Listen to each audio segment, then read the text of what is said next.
puisque l'essence augmente et puisqu'il y a les taxes restent les mêmes, par définition, les recettes sont plus importantes. Il pourrait s'en empêcher. Et que devrait-il faire ? Eh bien, la proposition que vous avez faite, qui est très intéressante, à savoir garder plafonner. les taxes, plafonner jusqu'à 61 euros, qui exactement. était le prix au moment du vote du budget. C'est-à-dire que le budget a été calculé avec un baril de Brent à $61. Il est en ce moment à 102 ou 103. Et ce que j'avais proposé, c'est effectivement de plafonner les taxes dans 1 litre d'essence. Tu plafonnes les taxes, l'équivalent en tout cas, qui ont été calculés pour $61, je ne sais pas si je m'exprime clairement, et que le surplus, tu plafonnes. Non, mais c'est plafonné tout simplement. Oui, c'est plafonné, ce qui fait que le prix de l'essence pourrait baisser un peu. Mais quand, au début de la hausse des prix des carburants, il y a la porte-parole du gouvernement, nouvelle ministre de l'énergie, qui nous dit attendons de voir ce qui va se passer. Je la cite au mot près. Il est urgent d'attendre, donc. Et qui, la semaine dernière, nous explique juste avant une réunion à Matignon qu'ils ne vont pas baisser les taxes, réunion à Matignon où ils n'ont pas pris une mesure, donc c'est-à-dire ils se retrouvent, tous les ministres sont là, ils boivent un petit coup d'eau pétillante, un petit café, ils sortent de là, ils n'annoncent rien. Alors que Giorgia Meloni, elle annonce une baisse de 25 centimes parce qu'elle a l'argent pour le faire. Nous, on n'a plus un copec, on sait faire que taxer et dépenser. Et que nous dit Maud Bréjon ? Mea culpa, elle fait son mea culpa, on pensait pas que ça grimperait si haut, alors que vous aviez 40 millions d'automobilistes qui alertaient depuis 15 jours. Donc ils ne voient rien venir. La seule chose qui commence à voir venir, c'est le mur qu'ils vont se prendre en 2027. C'est tout. Roland Lescure, ministre de l'économie, aujourd'hui à l'Assemblée nationale. Écoutez ce qu'il dit sur l'Observatoire de la crise.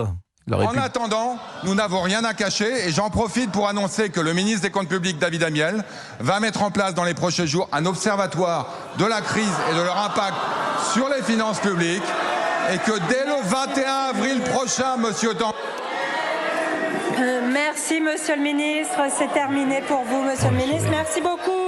C'est des génies, il manque juste le numéro vert. Non mais c'est des génies, c'est des génies, je ne peux pas vous dire autre chose.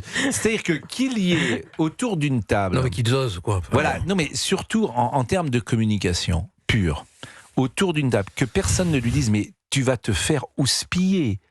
Tu vas nous expliquer que tu crées un machin, un observatoire qui va claquer de l'argent, l'argent des Français. Pourquoi que nous n'avons pas? Il n'y a pas des hauts fonctionnaires pour ça, pour observer l'évolution. Non, mais ils gadgetisent la politique. Mais c'est n'importe quoi. Ils veulent rassurer la population en disant il y a un observatoire indépendant. Mais rassurer de rien. Moi, je pense qu'ils sont très mauvais. C'est aussi bête que ça. Ils sont très mauvais, en tout cas dans leur communication. Il y a un communicant qui a dû leur dire il faut faire. Voilà, vendez l'idée d'un observatoire, ça me. Arrête, ça amuse la galerie. Ça amuse la galerie. Voilà, mais même pas, parce que vous avez vu la première réaction des gens immédiatement. Ils sont très mauvais. Ouais. Bon, alors en revanche, Marine Le Pen a parlé de l'État profiteur de crise. Écoutez. Au moment où on se parle, l'État fait des recettes indues en réalité. L'État obtient des financements supplémentaires par rapport à ce que le budget a prévu précisément, parce que l'augmentation du prix entraîne l'augmentation corrélative des taxes. Donc l'État se comportant comme un profiteur de crise, compte tenu de l'angoisse dans laquelle cette augmentation plonge les Français, c'est pas admissible. Donc il faut trouver évidemment des solutions, non pas pour dégrader le budget de l'État, mais pour qu'au moins il ne se comporte pas comme un profiteur de crise. Et alors Maud Bréjon a dit, comme monsieur Lescure, jamais l'État s'est enrichi pendant une crise. L'idée que l'État s'enrichirait sur le dos de la crise n'est pas une idée qui s'installe dans le pays, c'est une idée que l'IC et qu'une partie des politiques sont en train d'installer dans le pays. Jamais l'État ne s'est enrichi sur le dos d'une crise, jamais l'État ne s'est enrichi lors de chocs pétroliers. Vous savez bien que ça a un impact sur la croissance, que ça a un impact sur les volumes vendus, que ça a un impact sur les consommations et qu'in fine, c'est toujours très mauvais pour les finances publiques. Vous prenez l'exemple de l'Italie qui a en effet fait une remise à la pompe. Mais comment l'Italie finance cette mesure ? Comment l'Italie finance cette remise à la pompe ? L'Italie fait des annulations de crédits sur la sécurité, sur la santé et sur les services publics, sur les transports. Est-ce que c'est ce que l'on souhaite pour la France ? Je crois que non. Vous voyez... Pardon, c'est de la démagogie, oui, Pascal. Non, franchement, quand elle parle de restrictions italiennes, elle dit qu'elle a fait des restrictions sur la sécurité. Nous, sur 1 000 €, vous savez combien est donné à la justice ? 5 €. À la police, 25 €. Le réel sujet, c'est ça.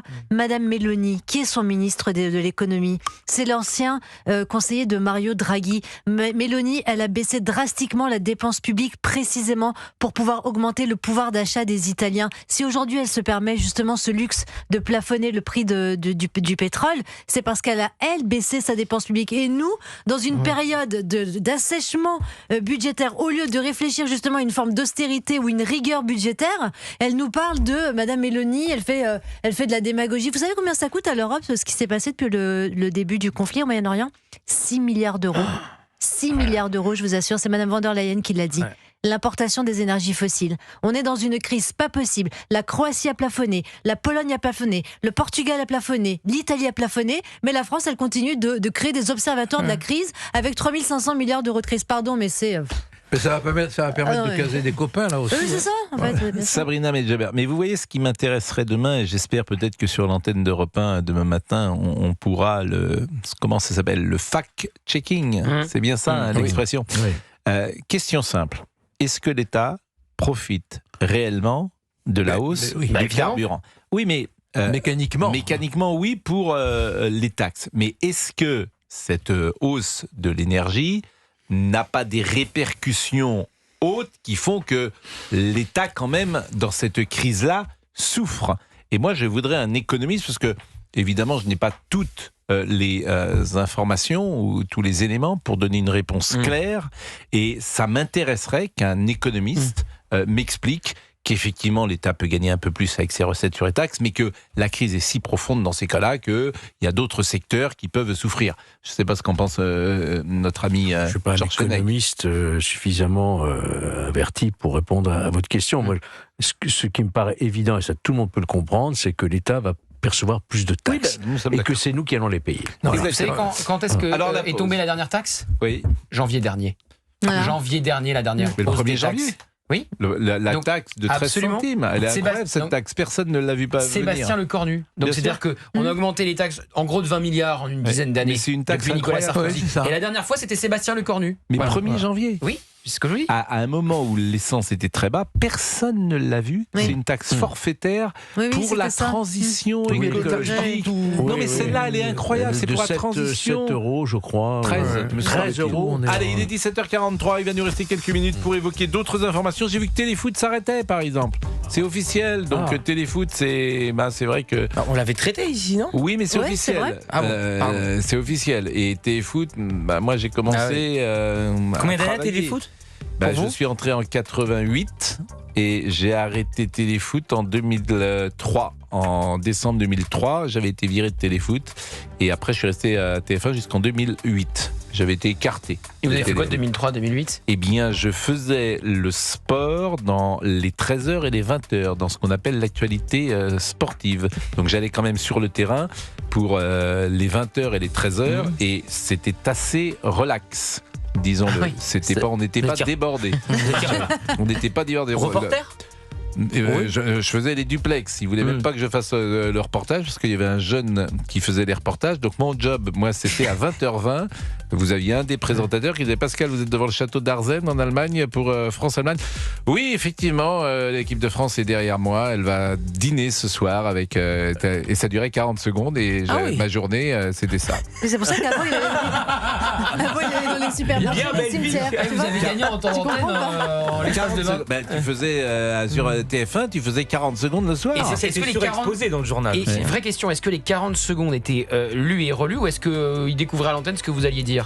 Il découvrait à l'antenne ce que j'allais dire et il te demande pas parce que maintenant, moi j'ai des amis qui travaillent à TF1, il paraît que les 40 secondes, c'est lu et relu par des rédacteurs en chef et qu'il y a zéro liberté, quoi. Ah bon ? Et qui présentait là ? Là, c'était Claire Chazal, c'était Jean-Pierre Pernaut, c'était Patrick Poivre d'Arvor et c'était entre 2003 donc, et 2008 et donc en 2006, il y avait eu la Coupe du Monde en Allemagne et tous les jours, tu faisais un duplex, mais tu avais un 13h et un 20h, donc tu n'étais pas débordé. Et dans un 13h et un 20h, vous voyez la place du sport, c'est la place de congrue. C'est ça, comme la portion congrue. La portion congrue. La portion congrue, comme on dit. Donc tu parles 45 secondes, point. Quand il y a un duplex, parfois il n'y a même pas un duplex tous les jours. Donc parfois tu fais rien. Et quand le duplex marche ? Voilà. Et il y avait le reporter qui faisait le reportage. Et moi, je faisais... Génial. on n'est pas débordé.